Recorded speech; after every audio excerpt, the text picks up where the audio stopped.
ആരാണെന്ന് മനസ്സിലായോ? ഇത് മാധവ് അങ്കിൾ, ഇത് ജെറി അങ്കിൾ.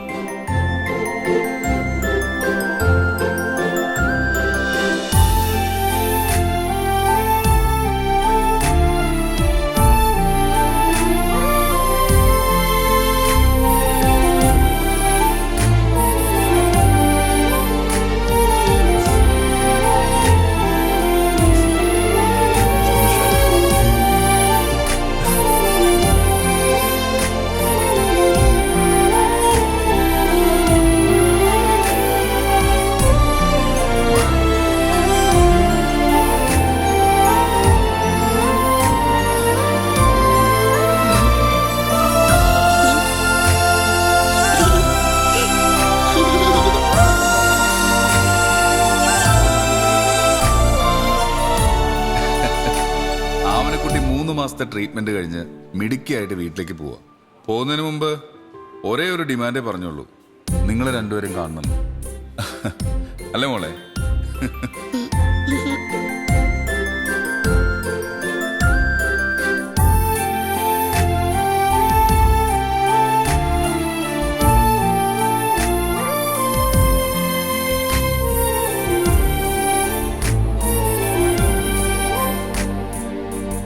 അപ്പോഴേ ഞങ്ങളങ്ങ് തീരുമാനിച്ചു, ഈ കുഞ്ഞിന്റെ തിരിച്ചുവരവ് നമ്മുടെ ശ്രോതാക്കളോട് നിങ്ങൾ തന്നെ അറിയിക്കണമെന്ന്. നിങ്ങളല്ലേ ഈ മോൾക്ക് ലൈഫ് കൊടുത്തത്.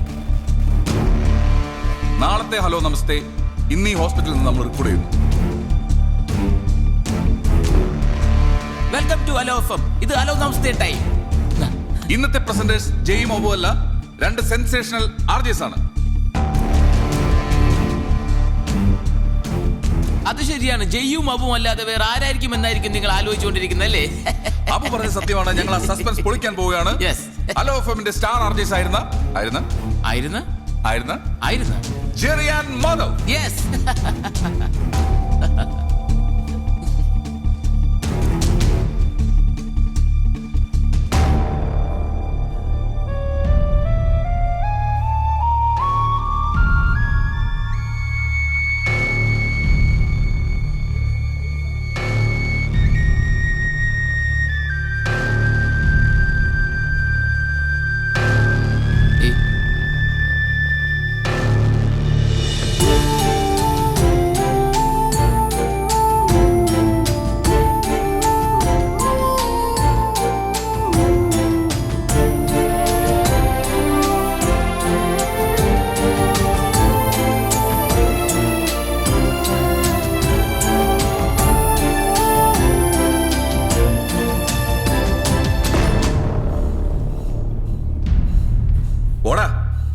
നീയൊക്കെ നിന്റെ ഈഗോ കെട്ടിപ്പിടിച്ചിരിക്കും.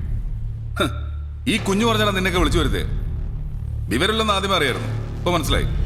മനസാക്ഷിയില്ല.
പറഞ്ഞോ മോനെ.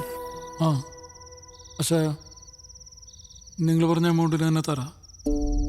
നാളെ തന്നെ നമുക്ക് എഗ്രിമെന്റ് വെക്കാം. എന്റെ കൊച്ചനെ, എനിക്ക് ഒട്ടും താല്പര്യമില്ലാത്ത സെറ്റപ്പാ. പക്ഷെ കൊച്ചനൊരു കാര്യം പറയുമ്പം ഞാനൊരു 5 രൂപ അങ്ങ് കുറയ്ക്കും. എന്നാ പിന്നെ ഒരു കാര്യം ചെയ്യാം. ആലീസ് കാലത്ത് 8 മണിക്കുള്ള ഫ്ലൈറ്റിൽ ഇങ്ങനെ ലാൻഡ് ചെയ്യും. ആര്? ആലീസ്, എന്റെ ഭാര്യ. അവളെയും പിക്കപ്പ് ചെയ്ത് വരുമ്പം ഒരു 9:30-10 മണി.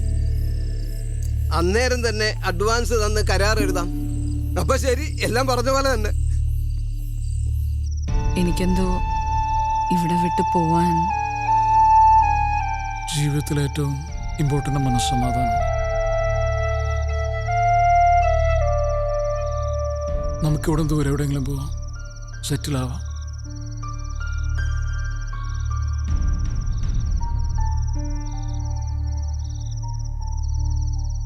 ആ ശരി. നാളെ രാവിലെ തന്നെ ആള് വരും പ്ലാവ് മുറിക്കാൻ.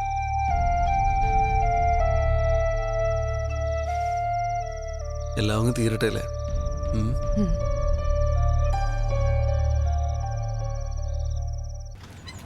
പള്ളി തുറക്കേട്ടാ. ആ ഇതെന്നെ ഞാൻ തോന്നടേ.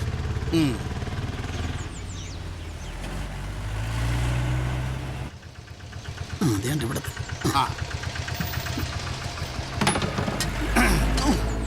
ഈ കയറൊക്കെ ഇങ്ങനെയാണെന്നുള്ളത് ഒതുക്കി കെട്ടി വെച്ചുകൂടാ ഇവിടെ. എന്നാ പിടി. ഡെയിലി ഇങ്ങനെ പണിയെടുത്ത് ഞാനിപ്പോൾ ബംഗാളിയാണോ മലയാളിയാണോ എന്നൊരു സംശയം. ബംഗാളിക്ക് എന്തായാലും ആശാന്റെ കളർ കിട്ടത്തില്ല സാറേ. സൂക്ഷിച്ചു, അല്ല ഇന്ന് അടുത്ത കാലൊടിയും. ആറേ ആറേ ഇവിടെ ആരും ഇല്ലേ? ഇതൊന്ന് പിടിയടാ. നീ അങ്ങോട്ട് നോക്കിക്കാതെ ഇങ്ങോട്ട് നോക്കടാ. നീ മേലോട്ട് കയറ്. ആ ഇനി കുന്തം പിടിച്ചാൽ ഇവിടെ നിൽക്കുക, പടയാളി നിൽക്കുന്ന പോലെ. ഇതിവിടെ വെച്ചിട്ട് ബാക്കി സാധനം പഠിച്ചിട്ട് വരാം. ഒരു കാര്യവും ചെയ്യത്തില്ല. സാറേ സാധനങ്ങൾ ഇട്ടെ. അകത്തന്നെ എടുത്തോളൂ. ചക്ക കൊല കുത്തിക്കണം, മുറിക്കാൻ തോന്നുന്നു. ഉള്ളവനങ്ങ് മലമറിച്ച് കായ്ച്ചു കൊടുക്കും. നമുക്കാണെങ്കിലോ സാറൊന്നും വിചാരിക്കില്ലേ, ഞാൻ ഇങ്ങോട്ട് വരാൻ ഇറങ്ങിയപ്പോഴാണ് ഒരു കോള് വന്നത്. അമ്മൂമ്മയ്ക്ക് സുഖമില്ലെന്നും പറഞ്ഞു. അല്ല അമ്മൂമ്മയ്ക്ക് സുഖമില്ലെന്നും പറഞ്ഞു. ഉറങ്ങുന്ന പോലെ ഇടക്കോ ഏതാണ്ട് അസുഖമാണെന്ന് പറഞ്ഞ് പെണ്ണുമ്പിള്ള ഭയങ്കര കരച്ചിൽ. ഞാൻ പിന്നെ അവിടെ ചെന്ന് നോക്കിയിട്ട് ഞാൻ പറഞ്ഞു ഇത് അസുഖമൊന്നുമല്ല, മരിച്ചു പോയതാന്ന് പറഞ്ഞു. പിന്നെ അതിന്റെ മാവ് വെട്ട്. നിങ്ങൾ വാചോടിച്ചോടിക്കാതെ പെട്ടെന്ന് കയറി മുറിക്കാൻ നോക്ക്. സാറേ അത് ഞങ്ങൾ ഇവിടെ സാറേ നിൽക്കുന്നത്. ഇങ്ങോട്ട് പറഞ്ഞ പോരെ. ആ ഒരൊറ്റ കൊമ്പോല വീഴത്തില്ല. ഒരു പ്ലാവില പോലെ അപ്പുറത്ത് വീഴരുത്.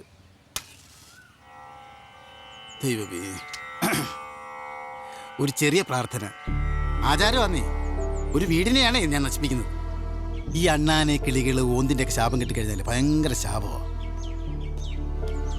അപ്പൊ ഞാൻ മുറിച്ചോട്ടെ? വേണ്ട, മരം വെട്ടണ്ട. ഇതിപ്പോ ആരുടെ പ്ലാവ്? നിങ്ങളതങ്ങ് മുറിക്കും. മരം മുറിക്കണ്ട, ഞങ്ങൾ എവിടെ വിട്ട് പോകും.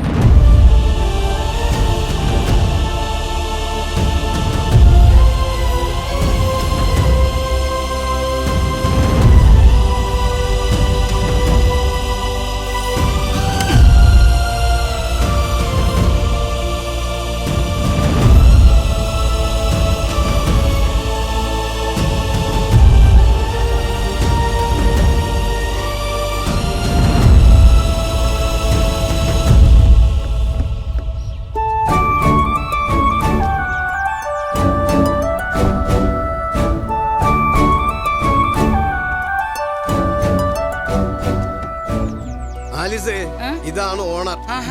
ഈ കൊച്ചിനെ കണ്ട നമ്മുടെ കാഞ്ഞിരപ്പള്ളിയിലെ ശോശാമ്മയുടെ ഇളയ മോനെ പോലെ ഉണ്ടല്ലയോ? എന്തുവാ അവന്റെ പേര്? നീ ഇവിടെ ചുമ്മാ ഭാഗത്തോട്ടിരുന്ന് സംസാരിക്കും. വേണ്ട സാർ, ഇവിടെ മതി. എന്നാ പിന്നെ അഡ്വാൻസ് അങ്ങ് കൊടുത്താട്ടെ. നല്ല പൊലിക്കുന്ന കയ്യാ. നീ വാങ്ങിക്കോ. അയ്യോ ചേച്ചി, അയ്യോടി, എത്ര നാളായി കണ്ടിട്ട്. എനിക്ക് ഒരുപാട് കാര്യങ്ങൾ നിന്നോട് പറയാനുണ്ടടി. പിന്നെ പറയാം, അഡ്വാൻസ് കൊടുക്കട്ടെ. മോളെ കിഴക്കോട്ട് തിരിഞ്ഞില്ലേ മോളെ? ഓ, ഇതിന് കിഴക്കും മുടക്കും ഒന്നും അറിയത്തില്ലെന്ന് തോന്നുന്നു. ദേ ഇങ്ങോട്ട് നീങ്ങി എന്നാട്ടെ, ഇങ്ങോട്ട് നീങ്ങി എന്നാട്ടെ മോളെ. ഇവിടെ നിൽക്ക്.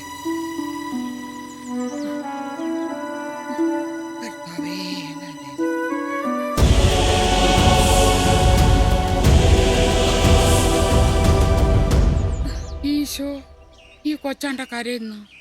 വാങ്ങിക്ക്. പിന്നെ ഞാൻ കൊടുത്തിട്ട് വേണ്ടേ മേടിക്കാൻ? കരഞ്ഞോണ്ടാണോ കാശ് വാങ്ങിക്കുന്നേ? ഇതിപ്പോ ഗതികെട്ടുള്ള വിൽപ്പനയല്ലയോ? അതാ കണ്ണു നിറഞ്ഞത്. എനിക്കറിയാം, ഇത് നേരെ ചൊവ്വയുള്ള ഇടപാടല്ല, ഇല്ലയോ? എന്റെ കർത്താവേ, 10-30 കൊല്ലം താങ്ങും തണലുമായിട്ട് നിന്ന് ഈ മിണ്ടാപ്രാണിയെ വെട്ടാൻ പോന്നോ? എന്റെ പൊന്നുമക്കളെ, ഇതൊക്കെ കണ്ട ചേട്ടത്തിക്ക് വിഷമ. അതുകൊണ്ടാ. മരമായാലും ശരി, വീട്ടിൽ വളർത്തുന്ന പട്ടിയും പൂച്ച ആയാലും ശരി, എനിക്ക് സ്വന്തം മക്കളെ പോലെയാ. നമുക്ക് 3 മക്കൾ വേറെ ഇല്ല. ഇത് വീട്, എന്നിട്ട് അതങ്ങോട്ട് കൊടുക്കും. ഓ, ഇതാകെ മൊത്തം ശകനപ്പഴയാ. ഇവിടെ വെട്ടല്, അവിടെ കരച്ചില്, ശരിയാവും തോന്നുന്നില്ല. ദേ, ഈ മരക്കൊമ്പ് ചാഞ്ഞ കാരണമാണ് നമുക്ക് ഈ വില്ല കിട്ടിയത്. വഴക്കും ബഹളും ഒക്കെ ആയി. പിടിച്ചപ്പോ ഞാൻ പറഞ്ഞില്ലായിരുന്നു? ഓ അതാന്നോ? ഓ ഇനിയിപ്പോ അതും പറഞ്ഞോണ്ട് ചൈൻ ചെയ്യില്ലേ. എടാ കൊച്ചനെ, ആ, ഈ 1.5 ചാൻ മരക്കൊമ്പേല ഈ 2 വീട്ടുകാരുടെ അഭിമാനം കൂടി കൊള്ളുന്നു. ആഹാ. ഇനിയിപ്പൊ ചുമ്മാ തരാമെന്ന് പറഞ്ഞാലും ഈ വീട് എനിക്ക് വേണ്ട. താമസിക്കുന്നവരുടെ മനസ്സാ വീടിനെ കെട്ടതും നല്ലതുമാക്കുന്നത്. എന്റെ പൊന്നു ചേച്ചി, ഈ എസ് എന്ന് പറഞ്ഞു തീർത്താൽ ഈ മരം വെട്ടി ചായ്ക്കാൻ. അയ്യോ പണ്ടവർ ഒറ്റ വീട്ടിലായിരുന്നു താമസം. അന്ന് അവിടെ ചെടിയും മരവും ഒന്നും ഉണ്ടായിരുന്നില്ല. കാണും, അതേ നിലയും വീണിട്ടുണ്ടാവും. അതും ഒറ്റ വീട്. ഇവിടെ ഇപ്പൊ ഇടയ്ക്കൊരു മതില് വന്നു, അതിരും വന്നു. എടോ, താൻ ക്രിസ്ത്യാനിയാണോ? ചേച്ചി ഇതുവരെ ആയിരുന്നു, ഇനി അങ്ങോട്ട് എന്ത് വന്ന് എനിക്കറിയില്ല. വിശുദ്ധ വാക്യത്തിൽ എന്തുവാടോ പറയുന്നേ? എനിക്കറിയത്തില്ല. ചേച്ചി പറഞ്ഞു തരുന്നോ അതോ ഞാൻ വീട്ടിൽ പോയി ബൈബിൾ എടുത്തോണ്ട് വരണോ? വേണ്ട, ഞാൻ പറഞ്ഞു തരാം. നിലത്തിൽ പണിയുന്ന മതിലിനൊപ്പം നീ മനസ്സേലും മതിൽ കെട്ടുന്നു. അതോടെ നിന്റെ സഹോദരനായിരുന്നവൻ നിന്റെ അയൽക്കാരനായി മാറുന്നു. അന്ന് നീ അവന് വേണ്ടി ചാകാൻ നടക്കുന്നു, ഇന്ന് അവനെ കൊല്ലാൻ നടക്കുന്നു.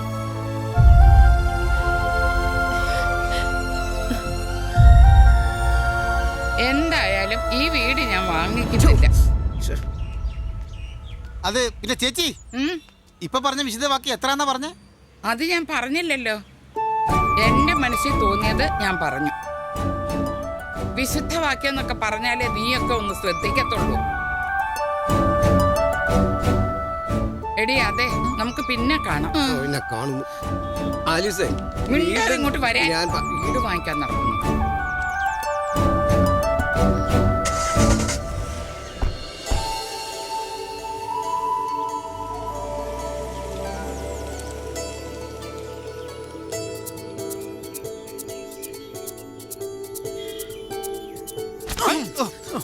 സത്യത്തിൽ കഥ എന്താന്ന് എനിക്ക് മനസ്സിലായില്ല. മനസ്സിലായില്ലയോ? നീ മേളി സിനിമ ആണോ വരുന്നടാ? ഞാൻ ഇവിടെ കിടന്ന് ഒരു ഇത് വെട്ടണോ വേണ്ട എന്ന് പറഞ്ഞു. സാറേ, ഞങ്ങൾ നിൽക്കണോ പോണോ? അതിനും മുഖത്ത് നോക്കുവാണോ? ഒന്നും പറഞ്ഞ് രണ്ടാമത്തേനും മുഖത്ത് നോക്കുന്നു. ഇപ്പൊ ചിരിക്കുന്നത് എന്താ ഇത്?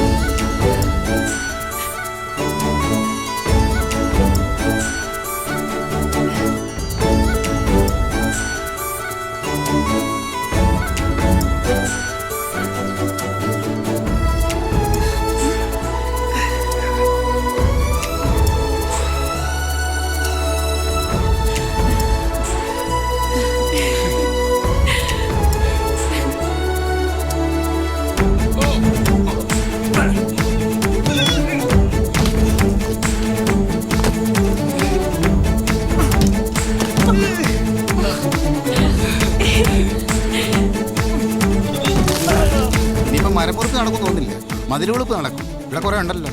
കൊട്ടേഷൻ പിടിക്കാൻ പാ.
അപ്പോഴേ ഇനി എൻ്റെ ഒരു വിശുദ്ധവാക്യം ഞാൻ പറയാം.